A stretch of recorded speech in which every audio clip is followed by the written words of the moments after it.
Un saludo lleno de amor en Cristo para todos mis hermanos. Les habla Evelyn Dimián.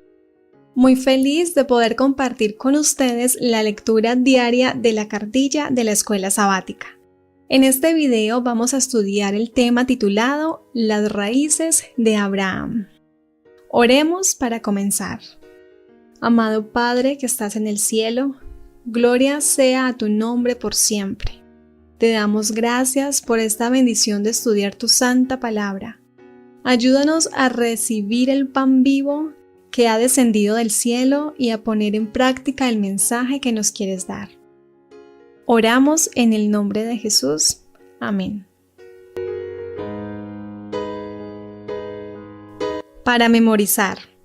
Por la fe Abraham, siendo llamado, obedeció para salir al lugar que había de recibir como herencia, y salió sin saber a dónde iba. Hebreos 11:8. Ahora hemos llegado al centro del libro de Génesis. Esta sección central cubrirá el viaje de Abraham, desde el primer llamado de Dios, que dijo, vete de tu tierra, que lleva a Abraham a dejar su pasado, hasta el segundo llamado de Dios, vete, que lleva a Abraham a dejar su futuro, representado en la existencia de su hijo. Como resultado, Abraham está siempre en movimiento, siempre migrando, razón por la que también se lo llama extranjero. Génesis 17:8. En su peregrinación, Abraham está suspendido en el vacío, sin su pasado, que ha perdido, y sin su futuro, que no ve. Entre estos dos llamados, que enmarcan el viaje de fe de Abraham, Abraham escucha la voz de Dios que lo tranquiliza. No temas. Estas dos palabras de Dios marcan las tres secciones del viaje de Abraham, que estudiaremos en las semanas 6, 7 y 8. Abraham ejemplifica la fe. En las escrituras hebreas se lo recuerda como el hombre fiel. Nehemías 9, 7 y 8. En el Nuevo Testamento, Abraham es una de las figuras veterotestamentarias más mencionadas, y esta semana comenzaremos a ver por qué. Cuando Dios pidió a Abraham que dejara su tierra y sus amigos, él podría haber razonado y puesto en duda el propósito de Dios, pero mostró que tenía perfecta confianza en que Dios lo estaba guiando. No se preguntó si iría a una tierra fértil, agradable, o si se sentiría cómodo allí. Él salió según la orden de Dios. Esta es una lección para cada uno de nosotros. En los lugares celestiales, página 114. Domingo 1 de mayo. La salida de Abraham. Leamos Génesis 12, 1 al 9. ¿Por qué Dios llamó a Abraham a dejar su país y a su familia? ¿Cómo respondió Abraham? Génesis 12, 1 al 9 nos dice, pero Jehová había dicho a Abraham, vete de tu tierra y de tu parentela, y de la casa de tu padre, a la tierra que te mostraré, y haré de ti una nación grande, y te bendeciré, y engrandeceré tu nombre, y serás bendición. Bendeciré a los que te bendijeren, y a los que te maldijeren maldeciré. Y serán benditas en ti todas las familias de la tierra. Y se fue Abraham como Jehová le dijo, y Lot fue con él. Y era Abraham de edad de 75 años cuando salió de Harán. Tomó pues Abraham a Sarai su mujer, y a Lot, hijo de su hermano, y todos sus bienes que habían ganado y las personas que habían adquirido en Harán, y salieron para ir a tierra de Canaán. Y a tierra de Canaán llegaron. Y pasó Abraham por aquella tierra hasta el lugar de Siquem, hasta el encino de More. Y el cananeo estaba entonces en la tierra. Y apareció Jehová a Abraham, y le dijo, a tu descendencia daré esta tierra. Y edificó allí un altar a Jehová, quien le había aparecido. Luego se pasó de allí a un monte al oriente de Betel, y plantó su tienda, teniendo a Betel al occidente y Ahí al oriente. Y edificó allí altar a Jehová, e invocó el nombre de Jehová, y Abraham partió de allí, caminando y yendo hacia el Neguev. La última vez que Dios había hablado a una persona, al menos según se registra en las Escrituras, fue a Noé, para asegurarle después del diluvio que establecería un pacto con toda carne, que nunca más habría otro diluvio mundial. La nueva palabra de Dios, ahora para Abraham, se vuelve a conectar con esa promesa. Todas las naciones de la tierra serán bendecidas por intermedio de Abraham. El cumplimiento de esta profecía comienza con abandonar el pasado. Abraham deja todo lo que le era familiar, su familia y su país, incluso una parte de sí mismo. La intensidad de esta salida se refleja en la repetición de la palabra clave vete, que aparece 7 veces en este contexto. En primer lugar, Abraham tiene que dejar su país, Ur de los Caldeos, que también es Babilonia. Este llamado a salir de Babilonia tiene una larga historia entre los profetas bíblicos. La partida de Abraham también incumbe a su familia. Abraham debe dejar su herencia y mucho de lo que aprendió y adquirió mediante el legado, la educación y la influencia. Sin embargo, el llamado de Dios a salir implica aún más. La frase hebrea lej lejá, vete, traducida literalmente significa ve tú mismo o ve por ti mismo. La partida de Abraham de Babilonia concierne más que a su entorno o a su familia incluso. La frase hebrea sugiere un énfasis en el mismo. Abraham tiene que dejarse a sí mismo, deshacerse de la parte de sí mismo que contiene su pasado babilónico. El objetivo de esta renuncia es una tierra que Dios le mostrará.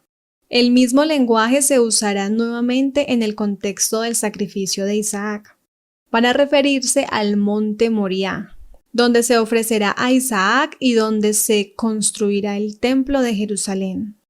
La promesa de Dios no tiene que ver solo con una patria física, sino con la salvación del mundo. Esta idea se reafirma en la promesa de Dios de bendecir a todas las naciones. El verbo baraj, bendecir, aparece 5 veces en este pasaje. El proceso de esta bendición universal obra por intermedio de la simiente de Abraham. El texto se refiere aquí a la simiente, que finalmente se cumplirá en Jesucristo. ¿Qué podría estar llamándote a dejar atrás Dios? Es decir, ¿qué parte de tu vida quizá tengas que abandonar para atender el llamado de Dios? ¿Quién está listo para renunciar a los planes que ha abrigado y a las relaciones familiares en cuanto le llame la providencia? ¿Quién aceptará nuevas obligaciones y entrará en campos inexplorados para hacer la obra de Dios con buena voluntad y firmeza y contar sus pérdidas como ganancia por amor a Cristo? El que haga esto tiene la fe de Abraham y compartirá con él el sobremanera alto y eterno peso de gloria. Segunda de Corintios 4:17. Historia de los Patriarcas y Profetas, páginas 118 y 119. Lunes 2 de mayo. La tentación de Egipto. Leamos Génesis 12, 10 al 20. ¿Por qué Abraham dejó la tierra prometida para ir a Egipto? ¿Cómo se comportó el faraón en comparación con Abraham? Génesis 12, 10 al 20. Hubo entonces hambre en la tierra, y descendió Abraham a Egipto para morar allá, porque era grande el hambre en la tierra. Y aconteció que cuando estaba para entrar en Egipto, dijo a Sarai su mujer: He aquí, ahora conozco que eres mujer de hermoso aspecto. Y cuando te vean los egipcios dirán: su mujer es, y me matarán a mí, y a ti te salvarán la vida. Ahora pues, di que eres mi hermana, para que me vaya bien por causa tuya. y viva mi alma por causa de ti. Y aconteció que cuando entró Abram en Egipto, los egipcios vieron que la mujer era hermosa en gran manera. También la vieron los príncipes de Faraón, y la alabaron delante de él, y fue llevada la mujer a casa de Faraón. Hizo bien Abram por causa de ella. Y él tuvo ovejas, vacas, asnos, siervos, criadas, asnas y camellos. Mas Jehová hirió a Faraón y a su casa con grandes plagas, por causa de Sarai, mujer de Abram. Entonces Faraón llamó a Abram y le dijo: ¿Qué es esto que has hecho conmigo? ¿Por qué no me declaraste que era tu mujer?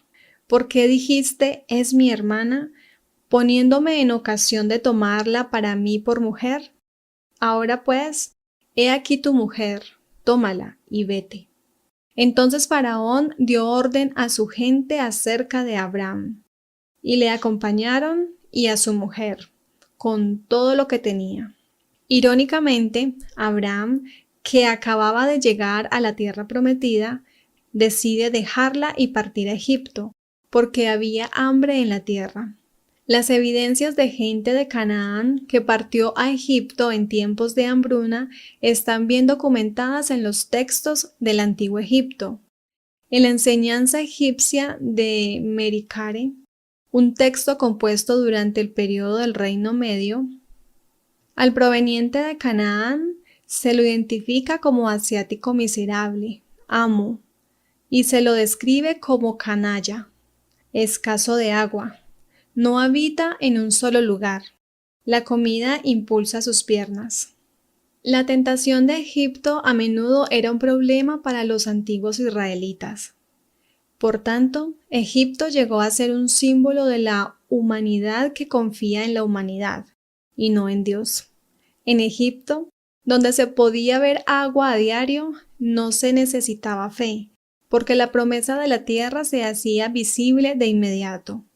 En comparación con la tierra del hambre, Egipto parecía un buen lugar para estar, a pesar de lo que Dios le había dicho a Abram. El Abram que ahora deja Canaán contrasta con el Abram que dejó Ur anteriormente. Se describió a Abram como un hombre de fe que dejó Ur en respuesta al llamado de Dios. Ahora, Abram deja la tierra prometida por su cuenta, por iniciativa propia. Antes, Abram confiaba en Dios. Ahora se comporta como un político pragmático, manipulador y antiético, que solo depende de sí mismo.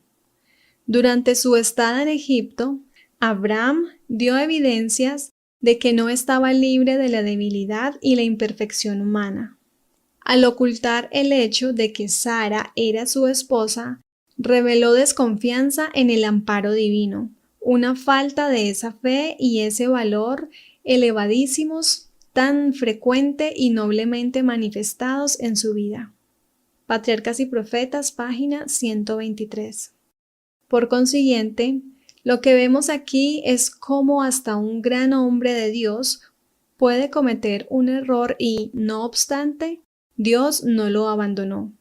Cuando el Nuevo Testamento habla de Abraham como un ejemplo de salvación por gracia, significa precisamente eso, gracia, porque si no fuera por la gracia, Abraham, como todos nosotros, no habríamos tenido esperanza. ¿Qué debería enseñarnos esta historia sobre lo fácil que es desviarse del camino correcto, incluso para los cristianos fieles? ¿Por qué la desobediencia nunca es una buena opción? A causa de la falta de fe de Abraham, Sara se vio en gran peligro. El rey de Egipto, habiendo oído hablar de su belleza, la hizo llevar a su palacio, pensando hacerla su esposa. Pero el Señor, en su gran misericordia, protegió a Sara, enviando plagas sobre la familia real. Por este medio supo el monarca la verdad del asunto, e indignado por el engaño de que había sido objeto, devolvió su esposa a Abraham. Historia de los Patriarcas y Profetas, página 123. Martes 3 de mayo. Abram y Lot. Leamos Génesis 13, 8 al 15. ¿Qué nos enseña esta historia sobre la importancia del carácter? Génesis 13, 8 al 15 nos dice: Entonces Abraham dijo a Lot: No haya ahora altercado entre nosotros dos, entre mis pastores y los tuyos, porque somos hermanos. ¿No está toda la tierra delante de ti? Yo te ruego que te apartes de mí. Si fueres a la mano izquierda, yo iré a la derecha, y si tú a la derecha, yo iré a la izquierda. Y alzó Lot sus ojos y vio toda la llanura del Jordán, que toda ella era de riego, como el huerto de Jehová, como la tierra de Egipto en la dirección de Zoar, antes que destruyese Jehová a Sodoma y a Gomorra. Entonces Lot escogió para sí toda la llanura del Jordán, y se fue Lot hacia el oriente, y se apartaron el uno del otro.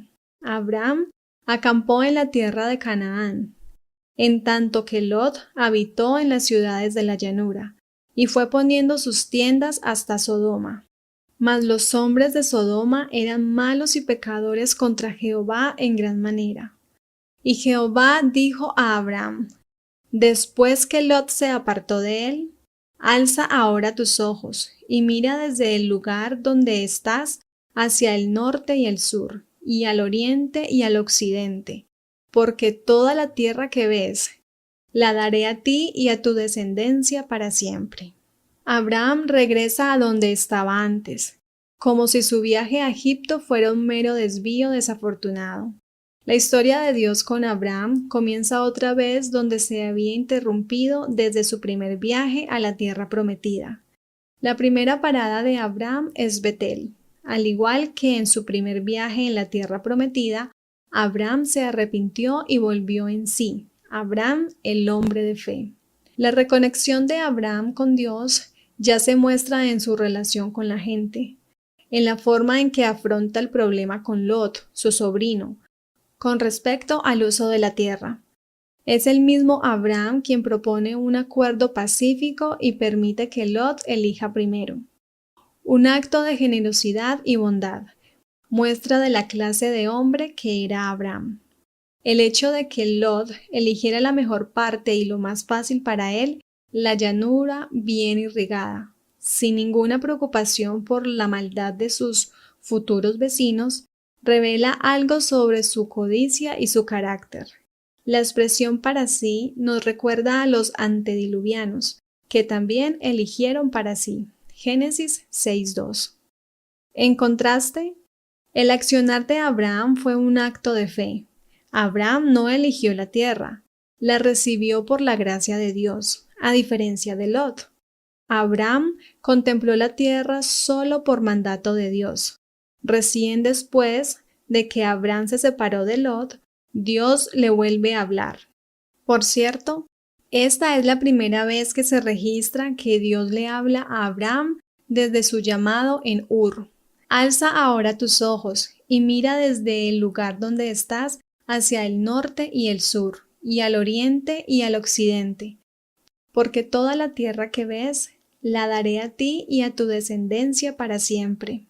Luego Dios invita a Abraham a ir y recorrer esta tierra como un acto de apropiación. Levántate, ve por la tierra a lo largo de ella y a su ancho, porque a ti la daré. Génesis 13:17.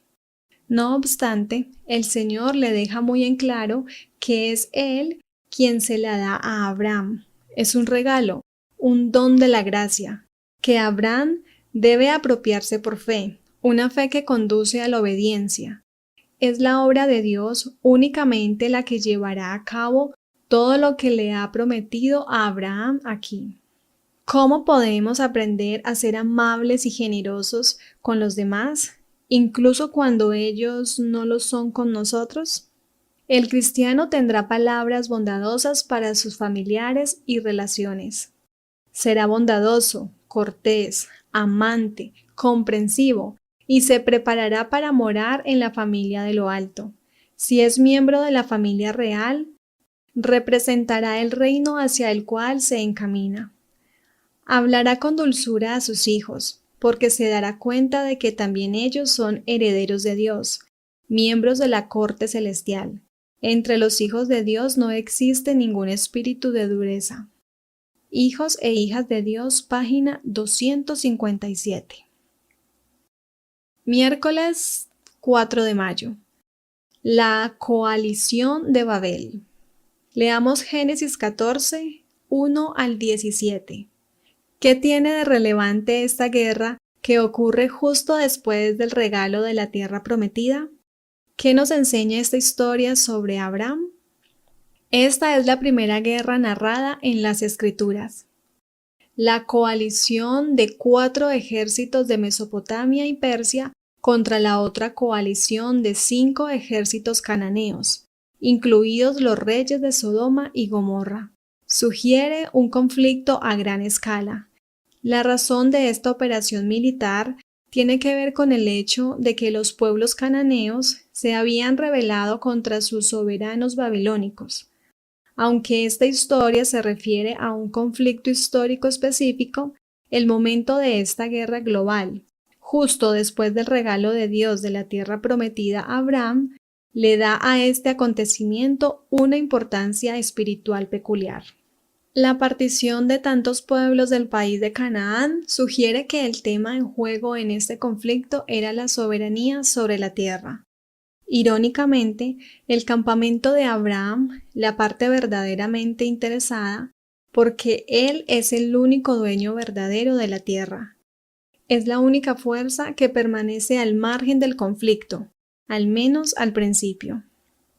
La razón de la neutralidad de Abraham es que, para el patriarca, la tierra prometida no se adquiría mediante la fuerza de las armas ni la sabiduría de las estrategias políticas. El reino de Abraham era un regalo de Dios. La única razón por la que Abraham intervendrá es el destino de su sobrino Lot, quien fue tomado prisionero con el transcurso de las batallas. Abraham, que habitaba tranquilamente en el encinar de Mamre, fue enterado por un fugitivo de lo ocurrido en aquella batalla y de la desgracia en que había caído su sobrino. No había albergado resentimiento por la ingratitud de Lot. Se despertó por él todo su afecto y decidió que lo rescataría. Abraham buscó, ante todo, el consejo divino y se preparó para la guerra. Patriarcas y Profetas, página 128.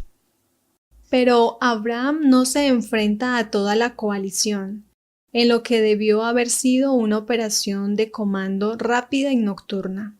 Ataca solo el campamento donde Lot está prisionero. Lot se salva y, con él, el rey de Sodoma. Así, este fiel hombre de Dios también mostró gran valor y fortaleza. Sin duda, su influencia en la región creció y la gente vio la clase de hombre que era y aprendió algo más del Dios a quien servía. ¿Qué tipo de influencia tienen nuestras acciones sobre los demás? ¿Qué tipo de mensaje enviamos sobre nuestra fe con nuestros actos? Dios impone positivamente a todos los que le siguen el deber de beneficiar a otros con su influencia y recursos, y el procurar de Él la sabiduría que los habilitará para hacer todo lo que esté en su poder para elevar los pensamientos y los afectos de aquellos sobre quienes pueden ejercer su influencia. Testimonios para la Iglesia, tomo 2, página 121. Jueves 5 de mayo. El diezmo de Melquisedec. Leamos Génesis 14, 18 al 24 y Hebreos 7, 1 al 10. ¿Quién era Melquisedec? ¿Por qué Abraham le dio su diezmo a este sacerdote que al parecer surge de la nada? Génesis 14, 18 al 24. Entonces Melquisedec, rey de Salem y sacerdote del Dios Altísimo, sacó pan y vino y le bendijo, diciendo: Bendito sea Abraham del Dios Altísimo, creador de los cielos y de la tierra. Y bendito sea el Dios Altísimo, que entregó tus enemigos en tu mano. Y le dio a Abraham los diezmos de todo. Entonces el rey de Sodoma dijo a Abraham: Dame las personas.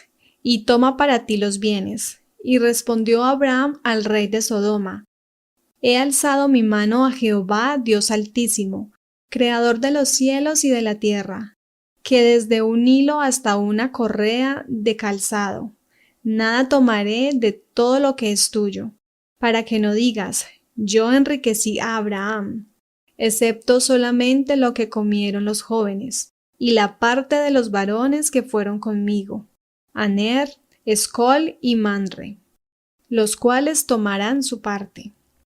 Hebreos 7, 1 al 10.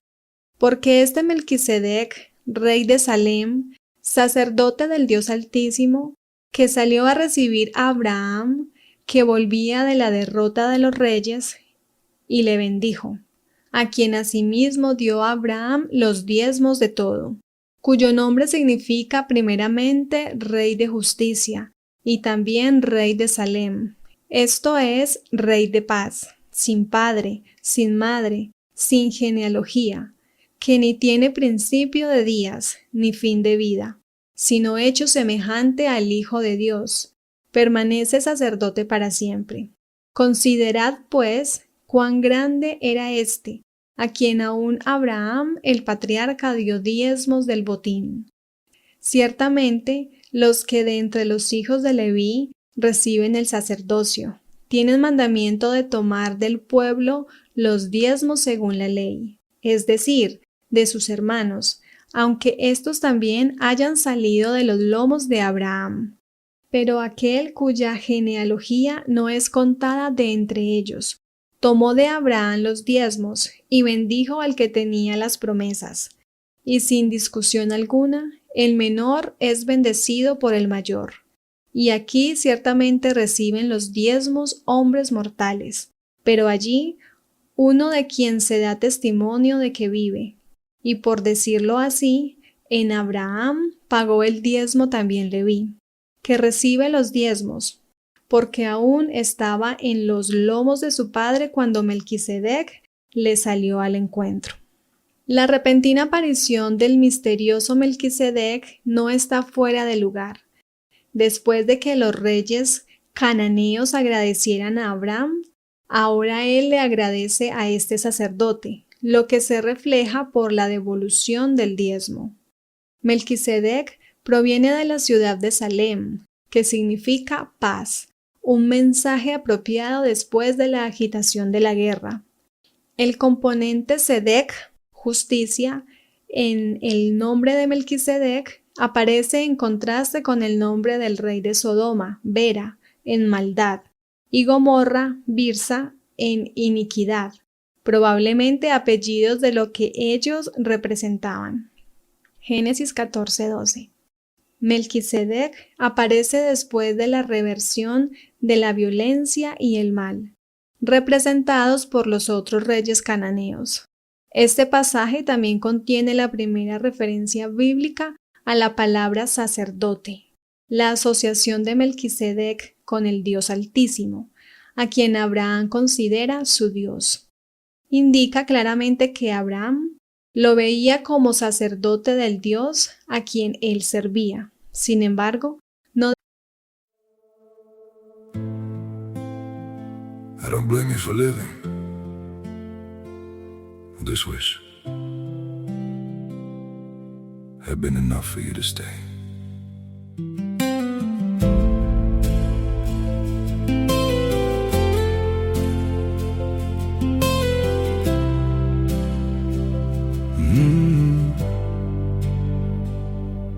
I saw it coming in the way you changed, in the silence between your words.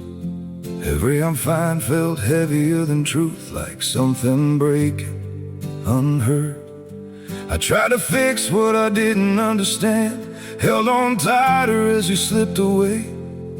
But love can't grow where it's already gone. I don't blame you for living this wish had been enough for you to stay.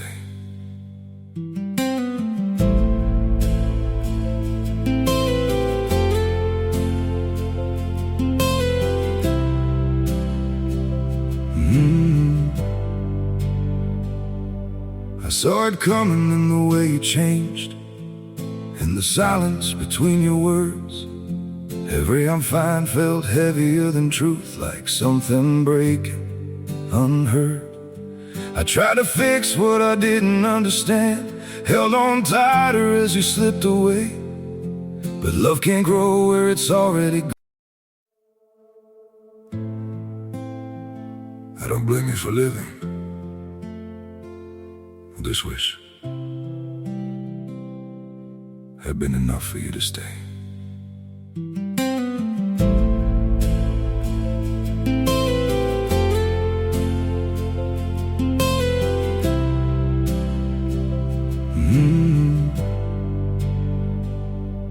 I saw it coming in the way you changed, in the silence between your words.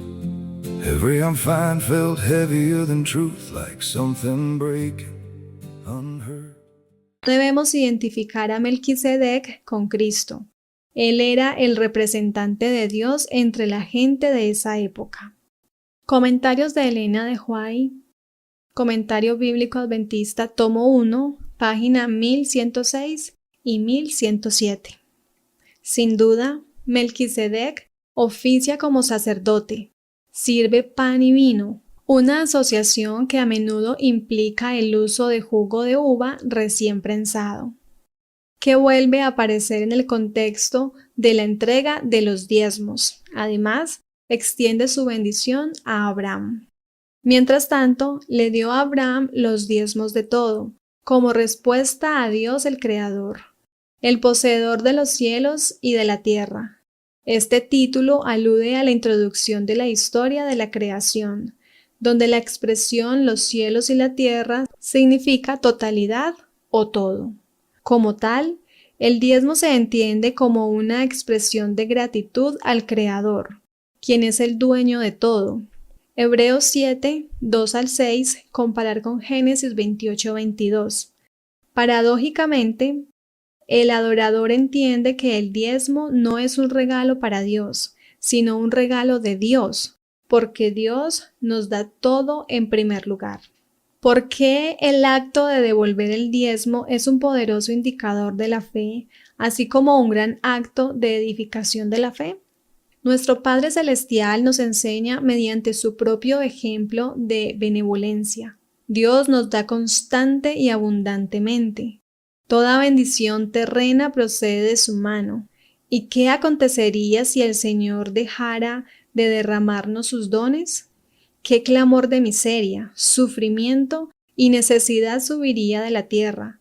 Diariamente necesitamos la indispensable corriente del amor y la bondad de Jehová. Nuestra elevada vocación, página 194. Viernes 6 de mayo. Para estudiar y meditar. Lee Elena de White, Patriarcas y Profetas. Abraham en Canaán, página 125 y 140. La Iglesia de Cristo ha de ser una bendición, y sus miembros serán bendecidos al bendecir a otros.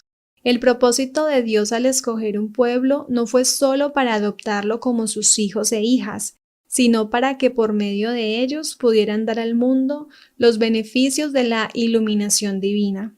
Cuando el Señor escogió a Abraham, no fue simplemente para que fuera el amigo especial de Dios, sino para ser el intermediario de privilegios preciosos y únicos que el Señor deseaba derramar sobre las naciones.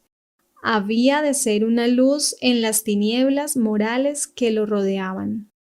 Cuando Dios bendice a sus hijos con luz y verdad, no es solo para que puedan tener el don de la vida eterna, sino también para iluminar espiritualmente a quienes lo rodean. Vosotros sois la sal de la tierra.